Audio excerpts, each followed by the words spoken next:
Hey, what's up everyone, Dragon back here to tell you that you should be watching Critters.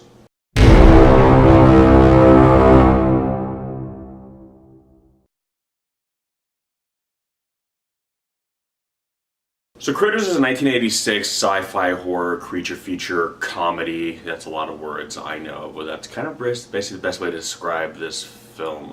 It is my beautiful wife Ashley's all-time favorite film. It's a film that she cannot stop raving about. It's a film that by me saying it's her favorite film, she is currently giving me the stink eye off camera because of course I'm being incredibly sarcastic right now. Even our cat stopped meowing because the cat was like, "The fuck are you talking about?" No, she loves them. It's fine. But it's basically takes place on a small farm. What I'm believing is supposed to be either Kansas or Missouri. I think it's Kansas. Shot in California, of course. And basically becomes a site where the small farm and this family are kind of find themselves in between this essentially, weirdly enough, is going to sound, this interstellar geopolitical conflict between this alien life form called the Critters. See what they did there? Who essentially break out of prison, steal a ship, and come to Earth. And essentially what they do is they feed incessantly. They just eat. And these guys are kind of these little, ragtag bunch of just interstellar criminals who probably go into worlds, eating everything up, just causing general mischief and mayhem. The Intergalactic Council dispatches these bounty hunters who are sent to Earth after the Krites, basically hunt them down and eliminate them. And basically they look pretty much human, except they have these white oval heads with no really distinguishing features, where they can take on the appearance of really anything once looking at it. So they're generally useful because they can kind of blend in the whatever planet they're on. I say blend in because they can look like us, but their behavior is like, it's funny to see how they kind of learn and try to figure stuff out. One of them takes on the form of Johnny Storm, which is like a big 80s rock star. And the other one can't, decide what he wants. So throughout the entire movie, he's constantly changing his face. He'll see somebody else, he'll take their face, then he'll see somebody else and take their face. Long story short, the Critters get to this farmhouse, they terrorize the family, they're trying to break in, they're eating, the bounty hunters show up, and it becomes a big battle. And on the surface, it's kind of like, a more sci-fi version of Gremlins, even though ironically enough, from what I understand, the script for Critters was actually written before Gremlins came out. And then Gremlins came out, and then suddenly everything that came out after Gremlins that had little creatures became a kind of a Gremlins type movie. So the film does get the credit of saying the idea was penned out long before Gremlins actually, but didn't see, the silver screen till after, and the success of Gremlins has probably had something to do with the film being greenlit. But one of the reasons I liked about this movie, when you take away kind of some of the campy, because it's a little campy, it's fun, it's a cool little 80s romp monster movie. It has great puppeteer work. It's a lot of fun. But one of the things I really think that sets it apart that I didn't really pick up much on until later in life as I got older was that it's a story where we're really not important to the story. What I mean by that, the human story is very kind of like almost obsolete in the sense that they just happen to come to our planet, and because of that, the bounty hunters come to our planet. But really, we're just in the way. We're kind of a third world country. The Critters are not these mindless little monsters. They are a sentient race that is technologically way more advanced than human beings because they fly spaceships. So they're actually more advanced than us, as are the bounty hunters. So really, this is essentially two kind of almost colonial forces whose skirmish, if you will, kind of bleeds out into, a world that is filled with essentially just what they would just view as like a primitive indigenous people. They're not coming here to help us, the Critters aren't coming here, they're not targeting us. They just happen to come here because there's a lot of shit to eat, and that's where the bounty hunters come here. And you see that their ability to, or their choice to blend in, is literally just surface level. They do that just so when they happen to walk by your first eye, it's not like, wow, there's a faceless spaceman right there. But beyond that, they're not trying to blend in. They're not trying to act like us. They act like themselves. They shoot up bars. They blow stuff up. They don't give a damn. Them, we're just, a bunch of...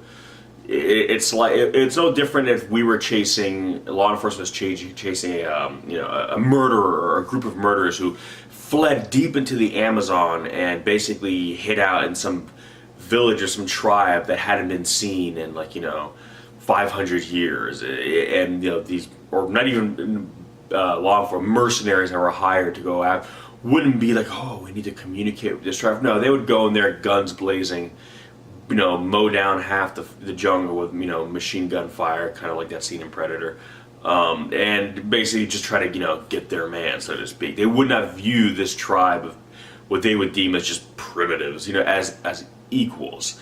And that's kind of how human beings are in this film. For us, we feel important because it's us, and we feel like we're at the center of the story. But when you kind of look at this film and you kind of pull back a little bit, you realize that this could be any planet, this could be any species that the Krites are feeding upon, and the bounty hunters would just be looking like, whatever. If they went to a planet full of weird, giant cockroach lizard people, they would have just taken on the form of just big cockroach lizard people. It's all circumstantial. And and it's just, you realize that it's like, wow, in so many of these stories, human beings are kind of given a sense of importance or a level of importance. They're at somehow the center of not just the film, but kind of the narrative. Like, why is this happening? It's because of us.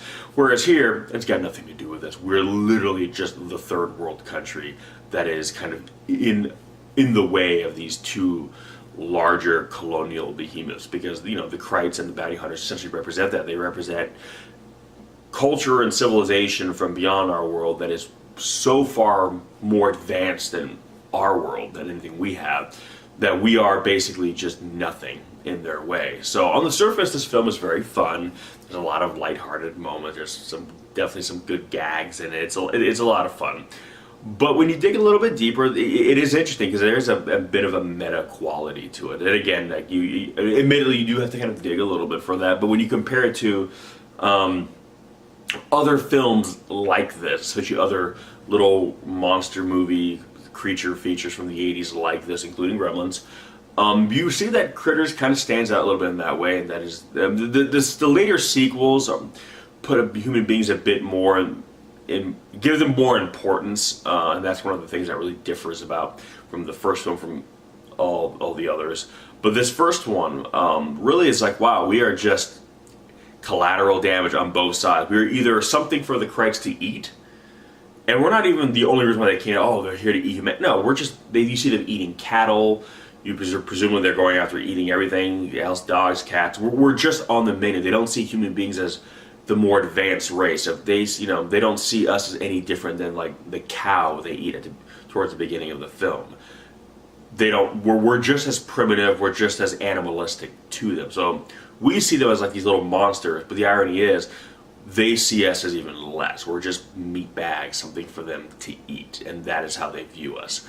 The bounty hunters, hey, if they have to blow up a house to get to the other side to shoot a critter, then that's exactly what they're going to do. They're not going to stop and think, but what if the people here, what if the culture here, we're damaging their political infrastructure and their civil, they don't care.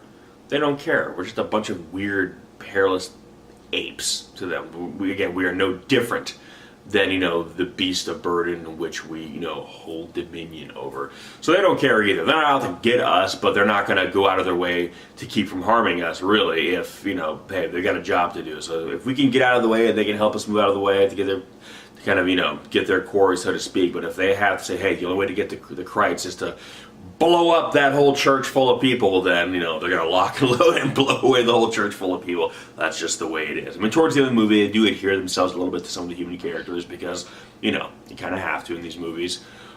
But that's something kind of happens more or less at the end, and it's really more or less just kind of a side effect from just kind of working with one of the characters in the film a little bit, and they kind of realize, okay, you helped us out here, you did us all, you helped us do our job, because our job comes first. The task of eradicating these fugitives is priority number one. You helped with that. You helped facilitate our primary goal. So because of that, thanks. We'll recognize you more than we otherwise ever would, and by ever would, we mean at all. But yeah, that was kind of my takeaway from this film. Again, on the surface, it is what it is. It's a fun, campy, sci-fi horror creature feature from that golden decade that we know as the 80s. But there was a little bit more going on with this one, and I think that's why this film has also really, stood the test of time. I know Gremlins is the classic when it comes to these kinds of movies, But I feel Critters might be a little bit of a smarter movie. I think Critters, there's a little bit more thought going into the plot, the characters. I think Gremlins in a lot of ways can be a lot more, considered more fun, but I think it's a little bit more surface level, and especially the rules that determine how a Mogwai becomes a gremlin if you really break it down. Like they did in the second film, ironically, they really don't really hold up too well. Like, I mean, they eat after midnight. Okay, well, it's always midnight somewhere, right? It's always after midnight somewhere. They can't get wet. Well, Stripe literally walks through snow to get to a swimming pool, but I don't. But and again, I love Gremlins, so I'm not shitting on Gremlins. I'm just saying, I think Critters, like a lot of all these films, came in the wake of Gremlins and got kind of trapped in its shadow, and it's really been over the decades that Critters has emerged as this kind of cult classic now. And it is, it has kind of become really beloved by a lot of people. But when it initially came out, yeah, it very much was in the shadow of Gremlins. But now, because it was a good script, because it was an interesting story, because it was just a fun movie and a creative concept, and they really played around with this idea of the monsters aren't just monsters; they're criminals. And they came to Earth, and their criminal action is that they eat everything. So you kind of turn what had just been a kind of a surface level monster movie. It does something with a bit more of a creative, narrative twist to it, and I think it's because of that the film has kind of stood the test of time in terms of genre entertainment. So much so that they made 3 other sequels. There is currently a web series coming out called Critters: The New Binge, which probably won't be talking about that because I only like talking about things on this channel that I like and based on what I've seen. I'll leave it at that. And there is apparently another Critters film in the works by Sci-Fi, which is currently at the time of this recording has just wrapped principal photography. Beyond that, we don't really know anything else. So decades later, Critters are still a thing. They're still making Critter movies, Critter web series. It's a franchise that's kind of, people still like it, and I think it's because that first initial film did something kind of fun and did something kind of interesting with it. And because of that, it's helped kind of stand the test of time a little bit. And now that nostalgia reigns supreme, it's one of those films that are kind of emerging back into the limelight a little bit. It's kind of resurfacing, if you will, because hey, it was cool. It was a cool little movie. I also heard they're working on a new Gremlins movie, so I'm sure when that comes out, that'll completely overshadow any new Critter movie. But regardless, I'm being optimistic, and hopefully it looks better than that other Critters thing they just showed. But anyway, that's really pretty much it. So, Critters, have you seen it? If so, what did you think? Are you a fan of a lot of these 80s genre films, that the 80s has become so famous for, a lot of creature features, monster movies, that kind of thing. The 80s was loaded with it. Some really big A-list movies like Aliens and Predator, and then you had some of the more lower budget films again, like Critters and whatnot. So but do you love this genre as a whole, and where does Critters rank on that list for you? If you have not watched Critters, I will leave links in the description section below. You can go check it out, pick it up, give it a watch. Again, if for no other reason, it's a lot of fun. I'm not saying this is Shakespeare, people. Okay, don't come back on here and be like, I was expecting this, amazing introspective lens to the human condition. Like, no, if that was what I want you to have, I'm not going to recommend Critters for you. But no, if you're looking for just a fun, cool monster movie that could have only really have been birthed in the 80s, then I think you're really going to enjoy this one. And it's, again, there's a little bit of a twist to it in terms of what they are that I think makes the movie just a little bit more interesting than I think it otherwise would have been. But anyway, guys, that's going to do it for this one. Thank you so much for watching, as always, and I will catch you in the next one. Peace!